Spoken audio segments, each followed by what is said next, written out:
वक्फ तरमीमी bill 2024 लंबी बहस के बाद गुज़िश्ता रात पार्लियामेंट में लोकसभा में पास हो गया। बीजेपी और उसके सहयोगी दलों को इस बिल को पार्लियामेंट में लोकसभा में पास कराने के लिए 272 मेंबर ऑफ पार्लियामेंट के वोट की जरूरत थी, लेकिन इससे ज्यादा 288 मेंबर ऑफ पार्लियामेंट ने एनडीए की जानिब से इस बिल के मुवाफिकत में वोट किया। दूसरी जानिब इंडिया अलायंस की तरफ से 232 सांसदों ने इस बिल की मुखालिफत में वोट किया, लेकिन मेजोरिटी एनडीए के पास थी, इसीलिए ये बिल पार्लियामेंट में पास हो गया।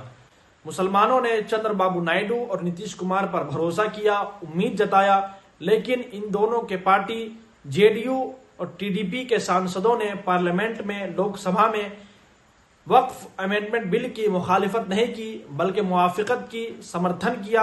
इसी वजह से ये बिल गुज़िश्ता रात पार्लियामेंट में पास हो गया। आज राज्यसभा में इस बिल पर बहस चल रही है। आइए राज्यसभा के मेंबर इमरान प्रताप गढ़ी ने इस बिल के बारे में क्या कहा, इस वीडियो में सुनते हैं। श्री इमरान प्रताप गढ़ी जी। धन्यवाद सभापति महोदय। हम ही को कातिल कहेगी दुनिया, हमारा ही कत्लेआम होगा। हम ही कुएं खोदते फिरेंगे, हम ही पे पानी हराम होगा। सभापति महोदय, सन 1947 में दिल्ली की जामा मस्जिद की तारीखी सीढ़ियों पर खड़े होकर के भारत रत्न मौलाना अबुल कलाम आजाद साहब ने कहा था कि मुसलमानों कहां जा रहे हो, यह है तुम्हारा मुल्क, यहां तुम्हारे आबाओ अजदाद की कब्रें हैं। उस वक्त मौलाना आजाद की ये सदाएं सुन करके लोगों ने अपने सरों की गठरियां उतार करके रख दी थी। आज उसी दिल्ली में मौजूद देश की संसद में एक बिल आया है जो हमसे उसी जामा मस्जिद की सीढ़ियों के सबूत मांगेगा, जो उन्हीं सीढ़ियों के पास अपनी कब्र में सोए हुए मौलाना आजाद को फिर से कब्र से सदा देनी पड़ेगी कि ये जो कब्र है वो मेरी कब्र है, ये किसी सरकार की जागीर नहीं है। सभापति महोदय, मैं जहां खड़ा हूं इसी संसद भवन के सामने सड़क के उस पार अपनी कब्र में सोए हुए भारत के पूर्व राष्ट्रपति फखरुद्दीन अली अहमद की कब्र है।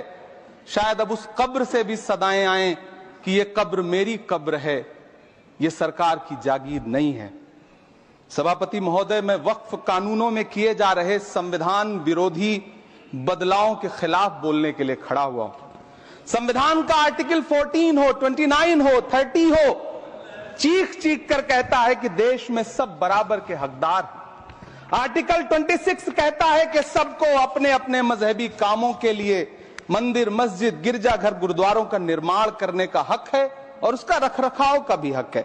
लेकिन डॉक्टर बाबा साहब अंबेडकर के संविधान को हर दिन कुचलने वाली ये सरकार देश के मुसलमानों से नफरत में इतनी अंधी हो गई है कि खुलेआम देश की संसद में देश सरकार के माइनॉरिटी मिनिस्टर साहब और होम मिनिस्टर साहब झूठ बोलते हैं और देश को गुमराह करते हैं। झूठ शब्द असत्य बोलते हैं। सरकार ने इस बिल का नाम उम्मीद रखा है।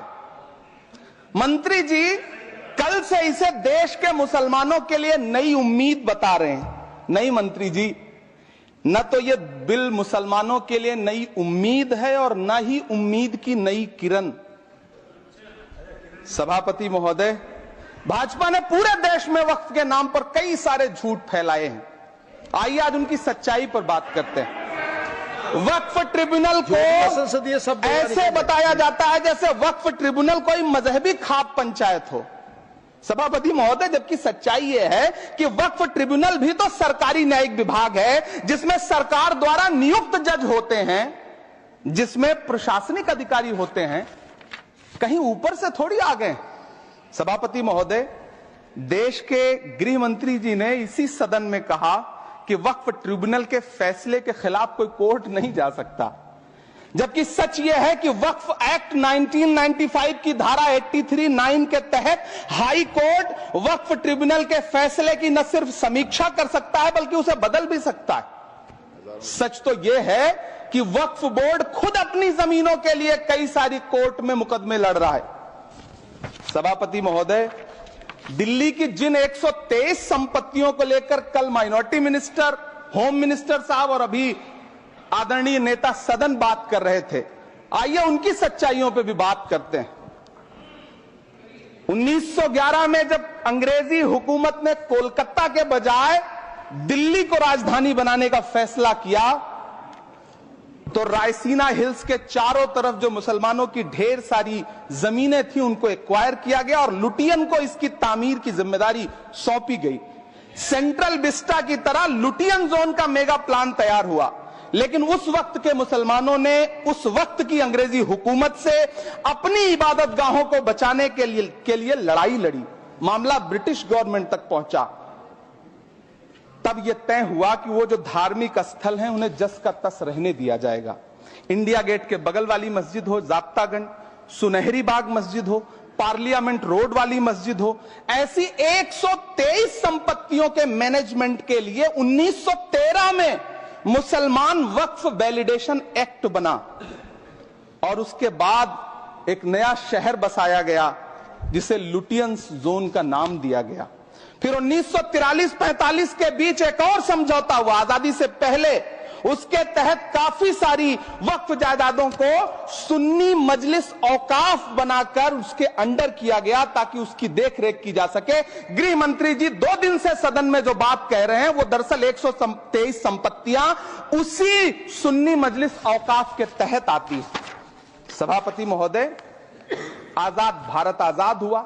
आजादी के बाद भारत में 1954 में वक्फ एक्ट लागू हुआ, जिसकी धारा 9 के तहत 1964 में केंद्रीय वक्फ काउंसिल का गठन हुआ।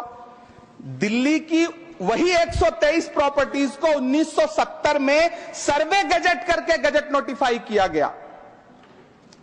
इसके निपटारे के लिए पूर्व प्रधानमंत्री इंदिरा जी के द्वारा 1974 में एक बर्नी कमेटी बनाई गई।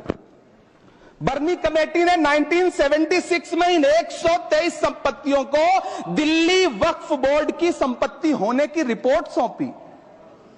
उस रिपोर्ट के आधार पर 1984 में कांग्रेस सरकार ने उन 123 प्रॉपर्टीज को दिल्ली वक्फ बोर्ड को सौंपने का फैसला किया, जिसके खिलाफ विश्व हिंदू परिषद कोर्ट गई। मामला 2011 तक पेंडिंग रहा। फिर 2011 में कोर्ट ने सरकार को आदेशित किया कि इसका निपटारा करो।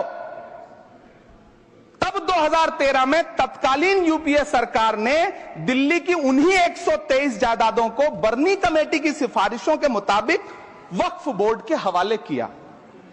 यही वो प्रॉपर्टीज हैं जिनके नाम से गृहमंत्री जी कल से कांग्रेस को कोस रहे हैं। फिर आई 2014 में भाजपा की सरकार, जो तब से इन जमीनों को हड़पने की साजिश कर रही है। जिस बिल को मुसलमानों के हुकूक की हिफाजत करने वाला बिल बताया जा रहा है, उसी को पेश करने के लिए और उस पर बात करने के लिए लोकसभा में भाजपा सरकार के पास एक भी मुस्लिम सांसद नहीं है। जिस वक्त, मैं लोकसभा कह रहा हूं, सुना करिए, जिस वक्फ बिल को मुस्लिम महिलाओं को हक दिलाने वाला बताया जा रहा है, उसे संसद में पेश करने वाली पार्टी के पास न तो राज्यसभा में, न लोकसभा में, न देश की किसी विधानसभा में एक भी मुस्लिम महिला सदस्य नहीं। कल किरण रिजिजू जी कह रहे थे कि रेलवे की जमीनें देश की जमीनें हैं, डिफेंस की जमीनें देश की जमीनें हैं। हां मंत्री जी, हैं, बिल्कुल हैं। ये जो वक्फ की जमीनें हैं, ये हमारे पुरखों ने धार्मिक कामों के लिए डोनेट किया है, तो हम भी तो इसी देश के नागरिक हैं, हम भी तो इसी देश के बेटे हैं, तो वक्फ की जमीनें भी तो इसी देश की जमीनें हैं। उनको पराया क्यों बोलते हैं आप? सभापति महोदय, अशफाकुल्लाह खान जब फैजाबाद की जेल में फांसी के फंदे पर झूल रहे थे, तो इसी देश की जमीन के लिए झूल रहे थे ना। सभापति महोदय, अंडमान की जेल में काला पानी की सजा काटकर अपनी जान देने वाले मौलाना फजले हक खैराबादी हो या शेर खान अफरीदी हो, वो भी तो इसी जमीन के लिए अपनी जान दे रहे थे ना। सभापति महोदय, पाकिस्तान के खिलाफ लड़ते हुए अपनी जान देने वाले महावीर चक्र विजेता ब्रिगेडियर उस्मान हो या पाकिस्तान के पैटर्न टैंक उड़ाने वाला परमवीर चक्र विजेता वीर अब्दुल हमीद हो, वो भी तो इसी जमीन के लिए अपनी जान दे रहा था ना। और मंत्री जी, मैं इस सदन में अलल ऐलान ये कहता हूं कि जब भी इस देश की जमीन को लहू की जरूरत होगी, आपसे 2 कदम आगे इमरान खड़ा मिलेगा, ये मैं आपसे यकीन दिलाते हुए कह रहा हूं। सभापति महोदय, मैं सरकार से कहना चाहता हूं, हमसे हमारी इबादत गाहें तो मत छीनिए ना। हमारे घरों पे बुलडोजर तो मत चलाइए ना, हमारी कब्रों में तो हमें सुकून से सोने दीजिए ना। सभापति महोदय, माइनॉरिटी मिनिस्ट्री का बजट कट करके, मुस्लिम बच्चों की स्कॉलरशिप बंद करके अब सरकार कह रही है कि हम वक्फ की आमदनी से गरीब मुसलमानों का भला करेंगे। गुजरात की बेटी बिल्किस के बलात्कारियों की रिहाई के बाद उन्हें माला पहनाने वाली लोगों के नेता ये कह रहे हैं कि यह बिल मुस्लिम महिलाओं को उनका हक दिलाएगा। धन्यवाद मोदी जी, क्या बढ़िया सौगातें मोदी दे रहे हैं आप। पहले हमें गुजराते मोदी दिया, आप सौगाते मोदी दे रहे हैं। लेकिन यह सरकार इतना याद रखे कि इसी ठसक के साथ देश की संसद में सीए का कानून भी लाया गया था और कहा गया था बड़े बड़े भाषण देकर के कि पड़ोसी देशों से हिंदू भाइयों को ला करके यहां नागरिकता दी जाएगी। लेकिन मैं आपके संज्ञान में लाता हूं सर कि पिछले इतने दिनों में इनसे नागरिकता लेने के लिए 2000 व्यक्ति भी नहीं आए, जबकि इसके उलट इन्हीं की सरकार में पिछले 10 साल में 15 लाख से ज्यादा भारतीयों ने भारत की नागरिकता छोड़ करके दूसरे देश में जाकर के बस गए। यह हुआ उस कानून का अंजाम। सभापति महोदय, इसी तरह की जिद के साथ किसानों के खिलाफ भी कानून लाए गए थे। जिस तरह आज वक्फ के फायदे गिनाए जा रहे हैं, उसी तरह से किसानों को भी कृषि कानूनों के फायदे गिनाए गए थे। लेकिन अंजाम क्या हुआ? 700 किसानों की शहादत लेने के बाद सरकार को अन्नदाता किसानों के सामने घुटने टेकने पड़े और कृषि कानून वापस लेने पड़े। जिल्ले इलाही, जमहूरियत जो है वो नफरत और ठसक से नहीं चलती है, अकड़ से नहीं चलती है, उसमें सबकी हिस्सेदारी जरूरी है। कल देश के माइनॉरिटी मिनिस्टर ने लोकसभा में खड़े होकर एक शेर सुनाया था कि मुझसे कोई बदगुमान न हो, तो मैं उन्हें एक शेर सुनाना चाहता हूं कि मैं आज जद पे हूं तो इतना खुशगुमान न हो, मैं आज जद पे हूं तो इतना खुशगुमान न हो, चराग सबके बुझेंगे हवा किसी की नहीं। नीतीश कुमार जी हो, चंद्रबाबू नायडू जी हो, चिराग पासवान जी हो, जयंत चौधरी जी हो, देवे गौड़ा जी हो, जीतन राम मांझी जी हो, सबको समझना पड़ेगा कि जब जंगल में आग लगती है तो न वो बरगद बचते हैं जो हवा को आंधी में तब्दील करते हैं, न वो बांस बचते हैं जो आपसी रगड़ से चिंगारी पैदा करते हैं। सभापति महोदय, जब देश को मनमोहन सिंह साहब जैसा काबिल प्रधानमंत्री मिलता है तो देश को आरटीआई जैसा एक्ट मिलता है, सेज जैसा एक्ट मिलता है, मनरेगा जैसा एक्ट मिलता है, लिबरलाइजेशन मिलता है, राइट टू एजुकेशन मिलता है, नेशनल फूड सिक्योरिटी एक्ट मिलता है। लेकिन जब देश को सौगातें मोदी मिलती है तो क्या मिलता है? सीए मिलता है, फॉर्म्स लॉ मिलता है, आर्टिकल 370 मिलता है, इलेक्टोरल बॉन्ड जैसा एक्ट मिलता है और वक्फ अमेंडमेंट एक्ट जैसे बिल देश को मिलते हैं। मुझे तो अपने हमवतन भाइयों से पूछना है कि आपको अपने बच्चों की तरक्की, खुशहाली और नौकरी की दरकार है या फिर मुसलमानों की दान की गई जमीनों को लूट कर धन्ना सेठों को देने की साजिश करने वाले कानून की? सभापति महोदय, यह सरकार रात के 3 बजे तक पूरे देश को जगा करके संसद में अपने ही नागरिकों को नीचा दिखाने के लिए वक्फ बिल ला रही थी, तो उधर रात के 1:30 बजे अमेरिका हम पर 26% टैरिफ लगा रहा था। सरकार की प्राथमिकताएं देश को पता। सभापति महोदय, मैं बहुत भावुक हूं आज और मुझे अच्छा लगा कि आदरणीय नेता सदन जगत प्रकाश नड्डा जी ने बहुत अच्छी बातें भी की, मन से बातें की। क्योंकि उनके नाम में प्रकाश जुड़ा है तो मैं उनमें हमेशा एक रोशनी की किरण देखता हूं। मैं उनके सामने बहुत अदब से यह बात कहना चाहता हूं कि चरागों के सफर में दबदबा हो आंधियों का तो फिर अंजाम जुल्मत के सिवा कुछ भी नहीं होगा। यह दुनिया नफरतों के आखिरी स्टेज पर है, इलाज इसका मोहब्बत के सिवा कुछ भी नहीं होगा। मैं भावुक हूं, मेरी पलकें गीली हैं। अगर देश की एक बहुत बड़ी आबादी को लगता है कि आप उसका भला करने के लिए नहीं बल्कि उनकी इबादत गाहों, उनकी कब्रिस्तानों, उनकी खानकाहों को बर्बाद करने का बिल ला रहे हैं, तो फिर आप अगर समझाने में नाकामयाब रहे हैं तो यह आपकी नाकामयाबी है। पहले समझाइए, उसके बाद कोई बिल लेकर के आइए, तब शायद हम आपका इतनी पुरजोर तरीके से विरोध ना करें। लेकिन सभापति महोदय, मैं अंत में सिर्फ इतना कहना चाहता हूं कि इस बिल में जो भी पॉइंट्स दिए गए हैं, बॉम्सी पोर्टल देख लीजिए, सरकार का झूठ आपको पकड़ में आ जाएगा। हम डरे नहीं हैं, हम सिर्फ सरकार से अपील कर रहे हैं कि हमें अपना समझिए, हम आपके अपने हैं, इस देश के नागरिक हैं और आप ताकत में हैं। संख्या बल के आधार पर बिल हो सकता है आप पास करा ले, लेकिन आपको यह बात समझनी पड़ेगी कि हम तो वो तारीख हैं, जहनों में रहना है जिसे, कागजी पुर्जे नहीं जो फाड़ डाले जाएंगे। जिस जमी पर मैं खड़ा हूं ये मेरी पहचान है। आप आंधी हैं तो क्या मुझको उड़ा ले जाएंगे? आपको यह बात समझनी पड़ेगी।